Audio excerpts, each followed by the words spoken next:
our response, and in my view, that was the right thing that the Prime Minister and the Chancellor did. But I haven't seen the very latest figures that you're citing. Well, £71 million profit last year, £775 million profit this year, and they received £500 million of taxpayers' money when the fuel crisis began, so a year or 18 months ago. So, I mean, the figures are more than 1,000% increase in profit, with £500 million of taxpayers' money in the back. It just feels like we've been totally ripped off. But it is right to say that in relation to the cost of living, it was appropriate for the government to step in. No, I agree. And to put in the support, one of the largest support packages that was put in Europe. And I think that I agree with that, Michael. I'm just trying to engage with the profiteering aspect. That more than 1,000% increase in profit in a year feels like profiteering. And that is a concern. We're not quibbling about government support. It was wonderful. But what I am quibbling about is rampant profiteering. No, I do understand that point, and I do understand the concern that you're expressing. I suppose I'm just presenting the flip side to that argument, showing that it was the right thing to do at the time, at the height of that particular issue.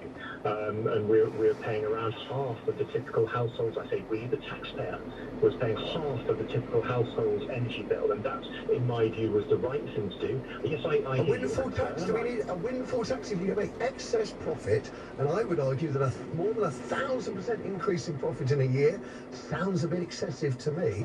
Isn't this exactly the kind of case for a windfall tax?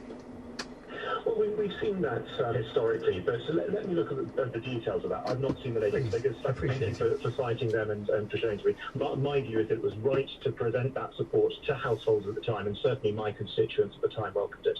Now, we've been talking in this hour about protests at MPs' homes, and although I am very much in favour of protest, I have to say I have every sympathy for Tobias Ellwood and his family. I wouldn't want 60 people or more turning up at my house for 3 hours.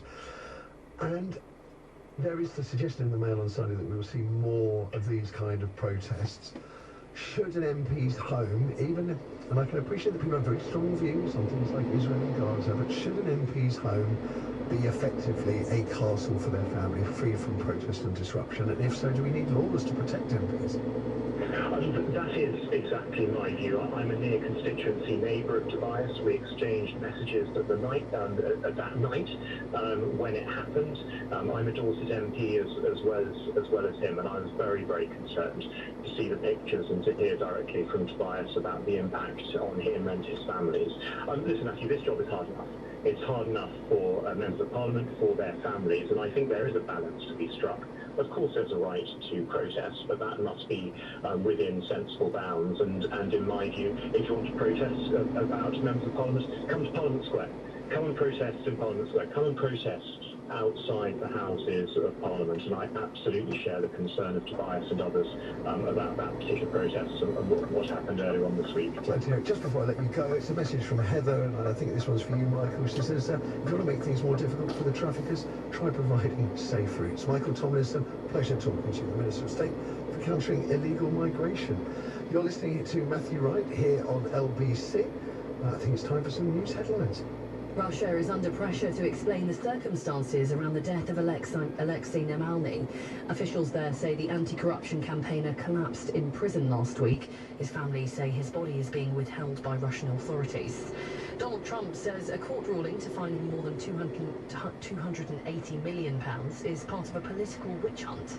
He's been campaigning in Michigan after it was found he fraudulently overstated his net worth. And Prince William has announced he will build a £3 million social housing development in Cornwall. 24 homes will be built on land owned by the Prince of Wales, and he will cover all construction costs. LBC weather, a fine day for most across the UK, a high of 14 degrees. This is LBC. Leave your troubles outside with Cabaret at the Kit Kat Club in London. Be transported to Berlin's Kit Kat Club in this electrifying West End show. Currently starring Jake Shears and Rebecca Lucy Taylor. And with Cara Delevingne and Luke Treadaway taking over from March the 11th. Book your tickets now. And to win the ultimate theatre experience with Cabaret, including 2 tickets, hotel stay, dinner and spending money, head to lbc.co.uk. No crowds, No noise, no stress, just time. Time to make memories.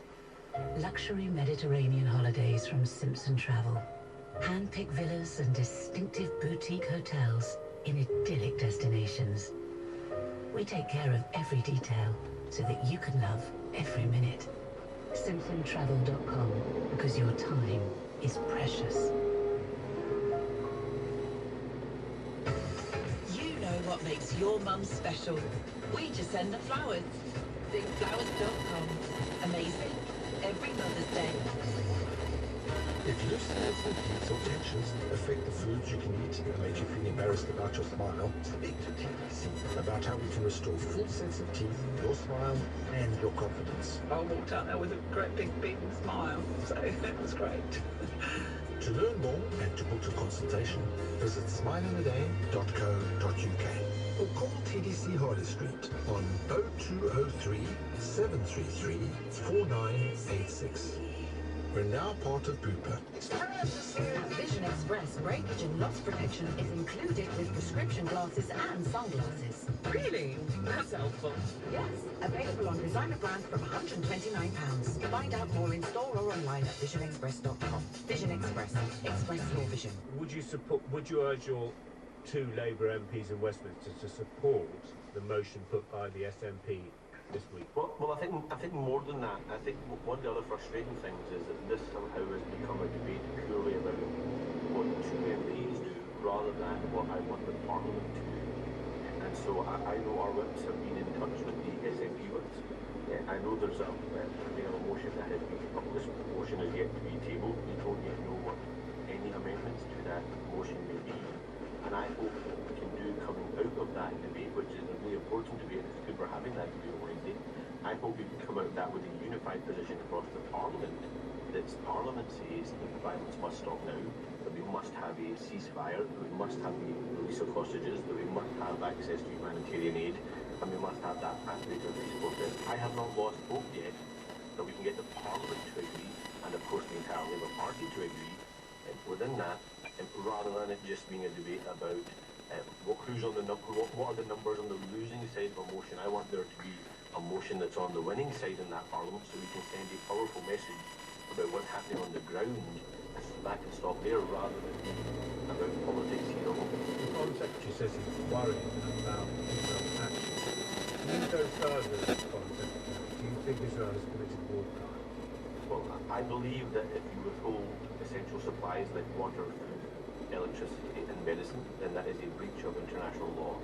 I think the targeting of innocent civilians is also a breach of international law, and therefore I think it's right that the International Criminal Court investigates the actions of Israel in Gaza, but also it's right that they investigate the actions of Hamas on the 7th of October, the most horrific terrorist incident that you could imagine, the largest loss of life in a single day of Jewish people since the Holocaust, something that is unforgivable, unimaginable, and an absolute travesty, an act of terror and horror.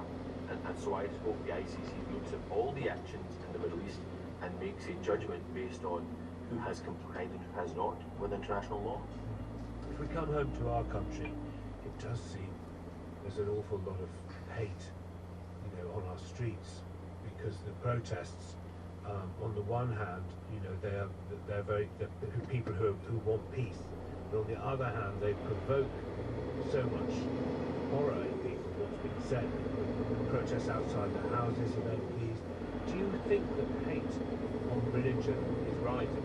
I do, and I think anti-Semitism is a cancer in our society that we have to defeat, and we can only do that if we stand shoulder to shoulder with the Jewish community in the face of that anti-Semitism. I think Islamophobia is a cancer in our society and is on the rise. Has your family witnessed that? Absolutely. I've experienced it throughout my life. To be frank, my father was in politics. We experienced it when he was in politics and I was a child. My children no doubt see it on my social media feeds as well. But again, the important point around all these different forms of prejudice, what gives me huge frustration is so often all these different forms of prejudice and hate is left to those individual communities to fight against it. And if we do that, that's how we lose as a collective. We have all got to learn and be willing to fight for each other's rights, each other's equality, in order to build up all of us across society to defeat prejudice and even all its forms. It's a recurring theme on our programme. We spoke to a counsellor who's leaving. Is it accurate that your wife has cried herself to sleep because you face racism for your public profile?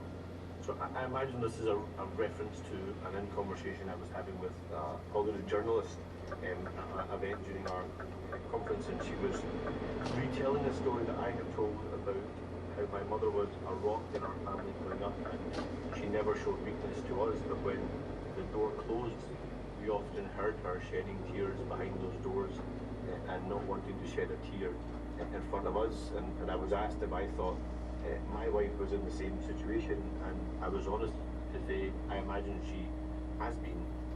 The windfall tax on oil companies, you are in favour?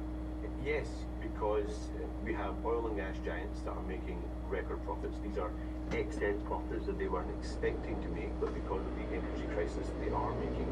And I think it's hoping that on those excess profits that they should charge a windfall tax, and that windfall tax income is used to invest in that transition of the future and to help bring down people's bills. I think that's a perfectly reasonable position to take. So the sector says that's risking jobs, but you've got a clear position. You can't leave Broadcasting House without talking about your training as a dentist. The editor's obsessed with this question.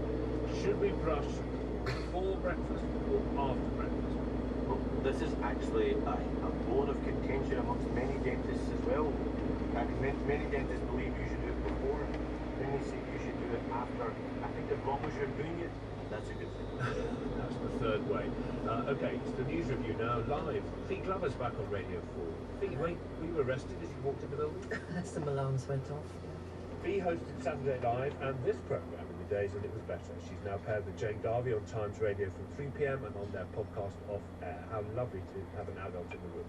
Chris Lloyd is chief feature writer of the Northern Echo, former North East Journalist of the Year. He joins us from Middlesbrough. Chris, welcome back to the H.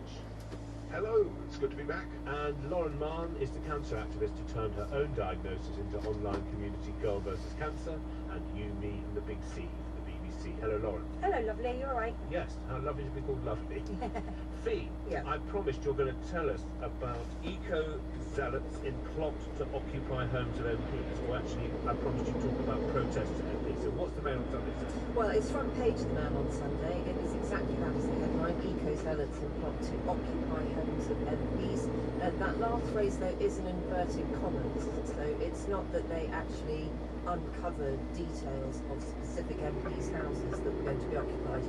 They've done some digging around with Just Stop Oil. So it's an investigation where a couple of reporters have posed as people who would be willing to join Just Stop Oil, and they have been detailed with the kind of ambitions that that protest organisation has. But I think what's particularly relevant, and I would say, I mean, it's a good investigation from the Mail on Sunday, but it's not going to blast the roof off people's houses. That's not what it's, that kind of level at all. But I think because we've been talking, haven't we, about Tobias Ellwood having this massive...